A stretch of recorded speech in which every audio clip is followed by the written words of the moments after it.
In this video, I will be busting some of the most common myths which class 11 students have related to JEE. Okay? तो सबसे पहला misconception जो लोगों को रहता है क्लास 11th में, और यही एग्जैक्ट मैसेज मुझे एक बच्चे ने कल भेजा था शायद इंस्टा पे कि मैं क्लास 11th में आ गया हूँ. ओके, और क्या मैं थोड़ा लेट हूँ, क्या मैं अभी भी JEE क्लियर कर सकता हूँ. And I was surprise, I was shocked कि इस तरह का सवाल कोई क्यों पूछ रहा है, बिकॉज JEE प्रिपरेशन शुरू ही 11th क्लास में होती है और वो बच्चा ऐसा क्यों बोल रहा है कि मैं लेट हो गया क्या. Okay, and the thing is कि अगर आपके पास एक साल भी है, even if you start preparing in class 12 और तुम डिसेंटली ब्राइट हो और एक करेक्ट स्ट्रेटजी फॉलो करते हो और रोज पढ़ाई करते हो ढंग से, 1 year is also more than enough to clear JEE. और जिनको ये बात पे विश्वास नहीं हो रहा है, तुम जाके अपने सीनियर से पूछो जिनका एग्जाम 2-3 महीने बाद है. उनको बोलो कि अगर आपको एक साल मिल जाए तो आप क्या करोगे. वो बोलेंगे भाई एक साल अगर मिल जाए मैं ऑल इंडिया टॉप मार जाऊंगा, क्योंकि उनको टाइम की महत्व पता चल चुकी है कि यार अगर ढंग से हम फोकस तरीके से पढ़ाई करते हैं तो कितना कुछ कवर हो सकता है इन इवन 1 month. और 1 year तो बहुत बड़ा पीरियड है और आपके पास तो कंप्लीट 2 years है. राइट, सो डोंट थिंक कि तुम्हारा टाइम जा चुका है. बहुत सारा टाइम है, बहुत सारा टाइम है. अच्छा, तुम अभी भी कर सकते हो even if you have not started. Okay, तो ये जो दिमाग में आजकल आ गया है ना कि 9-10 से पढ़ाई करनी चाहिए, क्योंकि आजकल मैंने देखा है कई सारी जगह पे बच्चे 6-7th क्लास से पता नहीं कोचिंग ज्वाइन कर रहे हैं. I personally don't advice it. कोई पेरेंट्स देख रहे हो, मैं नहीं कहूँगा ऐसा करने को. मैं खुद नहीं करता था, या मैं खुद नहीं करता था, मैं तुमको क्यों कहूँगा ये करने को. ठीक है, तुम ज़्यादा से ज़्यादा चाहो तो ऑनलाइन कोर्सेज वगैरह लेके खुद से सेल्फ स्टडी कुछ कर सकते हो. लेकिन बच्चे ऑलरेडी एक तो इतना ज़्यादा कोचिंग में पढ़ते हैं, उनको तुम और लाइव क्लासेस में डाला दो कि और पढ़ो, तो आई थिंक उससे और उल्टा नेगेटिव इफेक्ट पड़ सकता है कि बच्चा बर्न आउट हो जाएगा. सो ये जो 6-7th क्लास से पढ़ाई कर रहे हैं JEE वाले, बंद कर दो. ठीक है, तुम्हें और नुकसान हो जाएगा बाद में. Okay, I have actually made a video on this also on my other channel. You can check it out if you want to. Search करोगे मिल जाएगी ऐसा कुछ कि early JEE preparation. So 11th-12th is enough. Okay, second misconception ये है कि हमारे पास कोई हिस्ट्री नहीं है. हमने किसी तरह का और एग्ज़ाम क्लियर नहीं कर रखा है पहले. हम ना NTSC स्कॉलर है ना KVPY स्कॉलर बनने वाले हैं. मतलब ये एग्ज़ाम आ रहा है तो जब भी होगा वो कि हम उसमें क्वालिफाई होने जैसे नहीं है, या हमने कोई ओलंपियाड नहीं कर रखा है, हम नहीं क्लास के टॉपर थे. So can we expect to clear the exam even with this state with no background behind me. कोई अचीवमेंट नहीं है मुझे बैक करने के लिए. And the answer to this question is also yes. Usually जो बच्चे बहुत ज़्यादा एग्जाम्स क्लियर करते हैं ना अर्ली एज में, वो 2 तरह के होते हैं. पहले तो जो बहुत ज़्यादा इंटेलिजेंट है, बहुत ज़्यादा ही स्मार्ट लोग हैं, वो लोग all India rank 1, all India rank 100 वाले बच्चे हैं. कोई उनमें से तो उनका कुछ नहीं कर सकते. लेकिन वैसे कुछ बच्चे होते हैं वैसे जो सच में उतने ज़्यादा स्मार्ट होते हैं कि 9-10 से ही वो JEE ओलंपियाड सब फाड़ रहे हैं और फिर 11-12 में भी कर लेंगे. वैसे कुछ बच्चे हैं, उनसे कम्पीट करने चलोगे देखो डिफिकल्ट हो जाएगा, क्योंकि वो लोग हो सकता है कि बहुत पहले से एक्टिव हो या वो उनकी नेचुरल एबिलिटी भी हो. इस पर मैं पहले बात भी कर चुका हूँ. राइट, तो डोंट एम टू बीट दो स्टूडेंट्स. वो धीरे धीरे होगा. ओके, वो धीरे धीरे होगा और शायद वो JEE के बाद होगा. अगर तुम उनको सच में बीट करोगे, अगर तुम्हारी इच्छा हो बीट करने की, वो हो सकता है, लेकिन टाइम लगेगा. तुम 4-5 साल की मेहनत को 1-2 साल के अंदर नहीं पिछाड़ सकते. लेकिन 99% बच्चे जिनको तुम देखते हो ना, जो बहुत सारे एग्जाम्स वगैरह पहले से करके रखते हैं, उनमें और तुम में केवल एक डिफरेंस है कि उन्होंने पहले से पढ़ाई कर रखी है प्रॉपर स्ट्रेटजी के साथ, कि उन्होंने पहले से कोचिंग ज्वाइन कर रखी है, पहले से वो ऑनलाइन कोर्सेज वगैरह कर रहे हैं, जिससे उनको एक वो पता चल गया मेथड कि भाई कैसे एग्जाम्स क्लियर किया जाते हैं. 99% बच्चे ऐसे होते हैं. तो इन बच्चों के सामने और तुम में कोई डिफरेंस नहीं है. तुम अगर 2 साल अच्छे से फोकस करोगे, you will easily become better than those. कुछ एक 1% बच्चे होते हैं जिनका मैंने बताया, वो तो देखो एक्सेप्शनल केस हो गया, उनकी मैं बात नहीं कर रहा हूँ. मैं बात कर रहा हूँ यहाँ पे ज़्यादातर बच्चे, उनसे आप डेफिनेटली बेटर कर सकते हो in this 2 years. So even if you have not cleared your NTSC olympiad whatever, you can do absolutely great. I know people जिनके पास कोई NTSC कुछ भी नहीं है और उनके ऑल इंडिया रैंक आई बहुत खतरनाक 50 में रैंक. ठीक है, मैं खुद के मेरा जो IIT में मेरा एक रूममेट था पहले, उसकी ऑल इंडिया रैंक टॉप 60 में है. JEE एडवांस में, JEE मेन में आई थिंक 600-700 कुछ थी, और उसने NTSC नहीं क्लियर किया था. ठीक है, और कोई ओलंपियाड नहीं किया था 10th से पहले. और मैं ऐसे बच्चों को भी जानता हूँ जो NTSC में रैंक पता नहीं टॉप 5 में, और KVPY में टॉप AIR पता नहीं टॉप 10 में, ओलंपियाड मेडलिस्ट. ऐसे बच्चे JEE के अंदर 1000 के अंदर रैंक नहीं लाए, नीट के अंदर सेलेक्ट नहीं हुए, ऐसे बच्चे भी होते हैं. तो कई स्टूडेंट्स क्या होते हैं, अर्ली सक्सेस से भटक जाते हैं. अर्ली सक्सेस वो डाइजेस्ट नहीं कर पाते हैं. जैसे देखा है ना, कोई खिलाड़ी होते हैं जो स्टार्टिंग में तो बहुत अच्छा खेलते हैं जब छोटे होते हैं, लेकिन फिर बाद में आई डोंट नो, मतलब अपनी वो सक्सेस की वजह से वो कहीं ना कहीं डिस्ट्रैक्ट हो जाते हैं और हार्ड वर्क छोड़ देते हैं. राइट, तो इसलिए वो शायद आगे इतना नहीं बढ़ पाते हैं. राइट, सो ऐसा कुछ मत सोचो कि तुम अगर प्रीवियस एग्जाम्स में सक्सेसफुल नहीं हुए then you can not become successful in future. It's absolutely untrue. So the third misconception which a lot of people have is JEE is super tough. बहुत ज़्यादा टफ है. देखो, JEE ईजी नहीं है, मैं खुद कह रहा हूँ. It's not an easy exam and I am not going to pretend कि अरे JEE तो हो जाएगा. नहीं, लेकिन उसको जितना हार्ड बताया जाता है उतना ज़्यादा वो हार्ड नहीं है। अगर आप देखेंगे तो जेई मेन तो देखो इतना डिफिकल्ट एग्जाम है भी नहीं इंट्रिंसिकली। अगर तुम देखोगे, तुम किसी कॉलेज में फर्स्ट ईयर के बच्चे को बोलना, 11th-12th में तो क्या बच्चा खुद पढ़ रहा होता है, तुम फर्स्ट ईयर के बच्चे को पूछोगे कि यार जेई मेन जो 1 साल पहले ही हुआ था वो क्या डिफिकल्ट एग्जाम, बोलेगा यार नहीं है। एडवांस को फिर भी आप कह सकते हो कि इट इज़ समवॉट डिफिकल्ट, उसके कुछ क्वेश्चन सच में अच्छे होते हैं, लेकिन इवन एडवांस में मोस्ट ऑफ द पेपर काफ़ी ज़्यादा सिंपल ही आता है। वही 11th-12th के कॉन्सेप्ट थोड़ा सा घुमा के पूछे जाते हैं।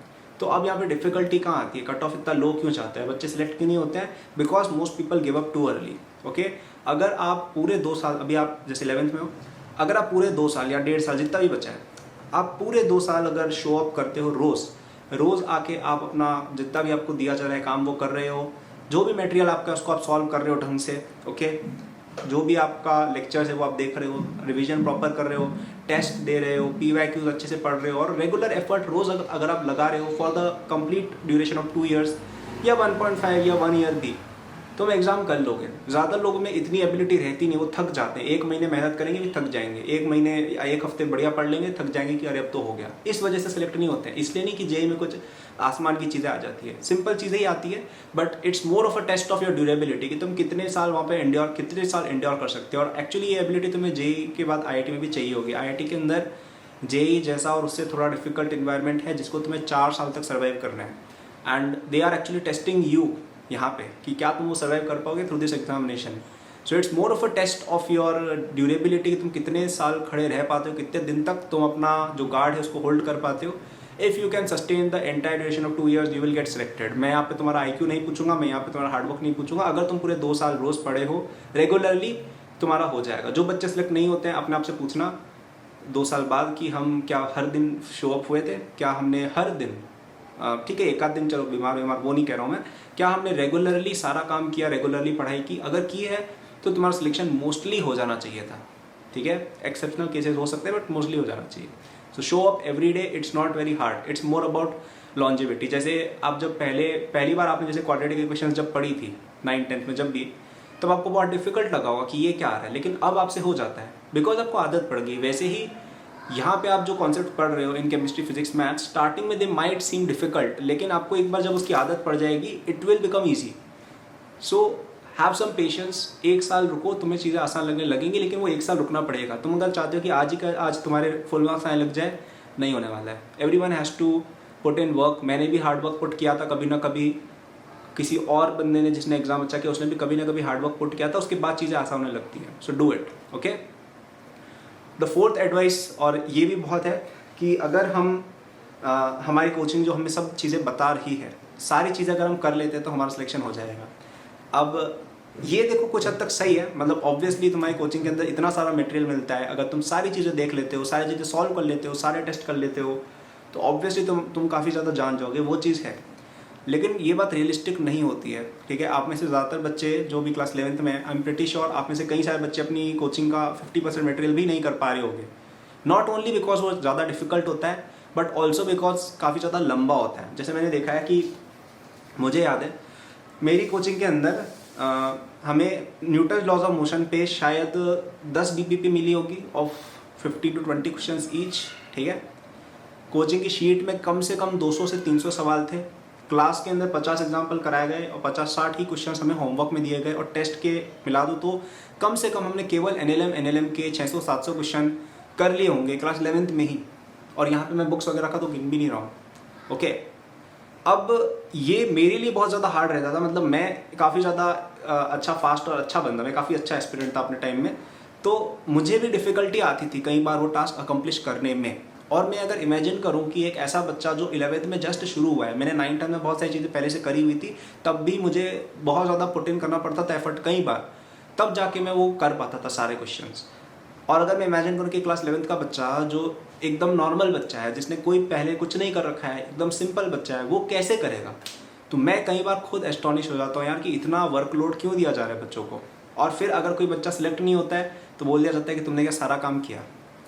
अब सारा काम कोई कैसे करे, इतना सारा मटेरियल दे दिया गया है। और यहाँ पे मैंने एक चीज़ नोट भी करी है कि काफ़ी सारे कोचिंग्स में ये भी होता है कि उनको आउट ऑफ द सिलेबस चीज़ें दी जाती है, बच्चों को ऐसी चीज़ें दी जाती हैं जो जेईई एडवांस के ही रियल्म के बाहर है, जो आता ही नहीं है। जैसे आपको पुली के बहुत से एग्जाम्पल्स कराए होंगे ना एनएलएम में, जबकि आप जेईई के प्रीवियस ईयर पेपर्स देखना, उसमें पुली के कितने क्वेश्चन आए, 1 या 2 क्वेश्चन मिलेंगे और वो भी बहुत ज़्यादा ईजी होते हैं। और आपको पता नहीं कैसी 50 पुली लगा के कभी इधर बंदर खींच रहा है, कभी उधर इंसान ऊपर जा रहा है, पता नहीं क्या चल रहा है, राइट। तो मुझे लगता है ये चीज़ काफ़ी गलत है। आपको अगर आप इस तरह से सोच रहे हो कि आप अपनी कोचिंग के सहारे जे क्लियर कर लोगे तो शायद डिफिकल्टी हो सकती है, स्पेशली उन बच्चों को जिनको डिफिकल्टी आ रही है। देखो स्मार्ट बच्चे तो क्या होते हैं कि वो तो सब चीज़ कर लेंगे तो उनका हो जाएगा, और कोचिंग डिज़ाइन स्मार्ट बच्चों के लिए होती है, क्योंकि उनको ज़्यादा लोग कैसे मिलेंगे कि वो एडवर्टाइज करें कि हमारे यहाँ से इतनी इतनी रैंक आई है, तो इसलिए वो स्मार्ट बच्चों को ज़्यादा टारगेट करते हैं। लेकिन अगर आप स्पेशली एक ऐसे बच्चे हो जो स्ट्रगल कर रहा है, तो गाइस ये चीज़ समझनी बहुत ज़रूरी है कि अपनी कोचिंग पे फुली ट्रस्ट मत करो। कई सारी कोचिंग सिलेबस बहुत पीछे चलाती हैं, जैसे मैंने सुना है कि कई सारी कोचिंग्स में अभी तक एडएलएम ही चल रहा है या अभी तक काइनेमेटिक्स ही चल रहा है, जबकि अभी जून आ गया है। साल के एंड तक जाके उनका मैकेनिक्स फिनिश होता है फिजिक्स में, ओके। तो आप कैसे एक्सपेक्ट कर रहे हो यार कि मार्च अप्रैल तक आप 11th फिनिश करा के 12th शुरू करा दोगे। कई सारे कोचिंग में क्या होता है लास्ट में सिलेबस छोड़ दिया जाता है, इस तरह से किया जाता है, और एवरेज स्टूडेंट्स के बैच में बहुत बड़ी दिक्कत हो जाती है। तो आप पूरी तरह से अपने कोचिंग पर डिपेंडेंट मत रहो गाइस, ठीक है, कि कोचिंग वाले कराएंगे तभी हम करेंगे। कोचिंग में कई सारी चीज़ें आउट ऑफ द सिलेबस कराई जाएंगी, ठीक है, जो आपके लिए रिलेवेंट नहीं है। तो उससे क्या हो रहा है कि तुम लोगों को जो करना चाहिए, जिस पर फोकस करना चाहिए, वो तुम नहीं कर पा रहे हो। तुम फोकस किस पे कर रहे हो, जो तुम्हारे सर लोग बता रहे हैं, जो इतना सारा कंटेंट है जो काम का ही नहीं है एक्चुअली, ओके। अब इसके अलावा एक और बात, आप में से कई बच्चे जब आगे जाओगे ना, थोड़ा आपको पता चलेगा कि यार जेई एडवांस की जगह हमें जेई मेन की तैयारी करनी चाहिए, ओके, क्योंकि जेई मेन से ज़्यादातर कॉलेजेस में एडमिशन होता है। एडवांस कुछ एक बच्चे जो स्मार्ट होते हैं उनके लिए बना हुआ है, बाकी सबको जेई मेन का एम करना है। ये आपको 1 साल बाद पता चलेगा या थोड़े 6-7 महीने बाद तुम्हें पता चल जाएगा कि तुम्हारा कहाँ लेवल है, और उसमें कुछ गलत नहीं है, ठीक है। ऐसे डिसअपॉइंट मत हो जाना, ठीक है, कि ये क्या बोल दिया।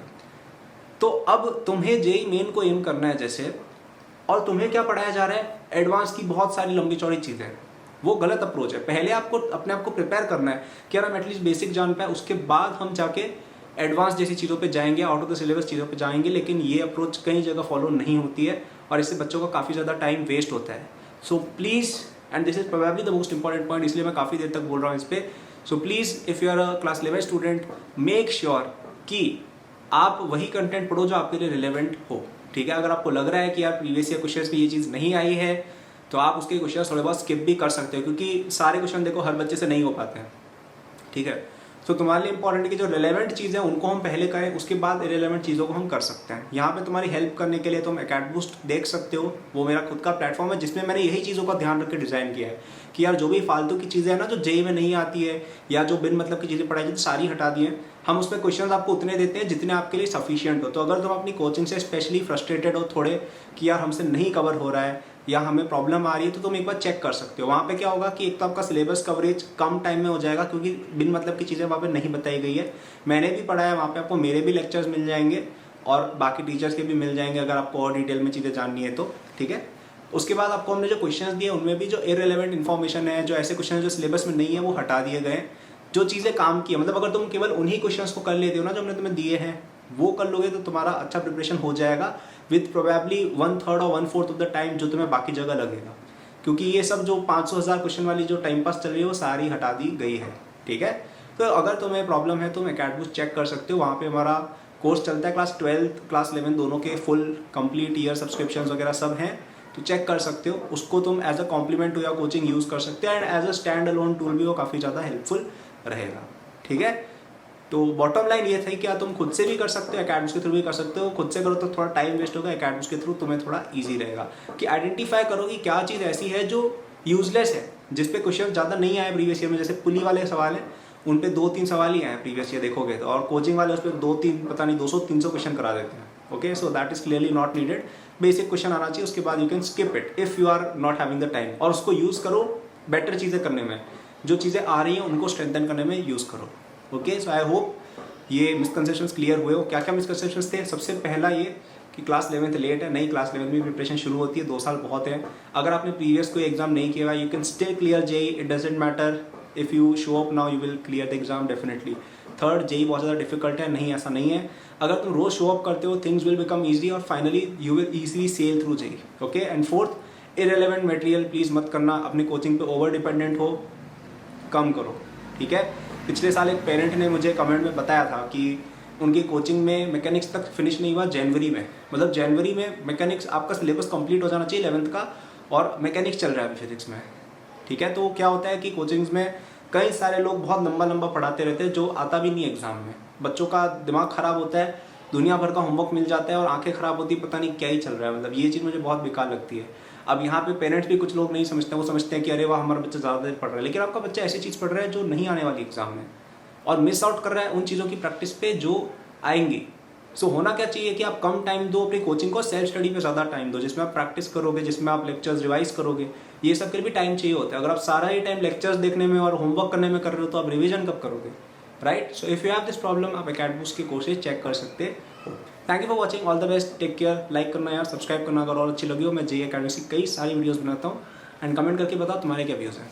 Thank you.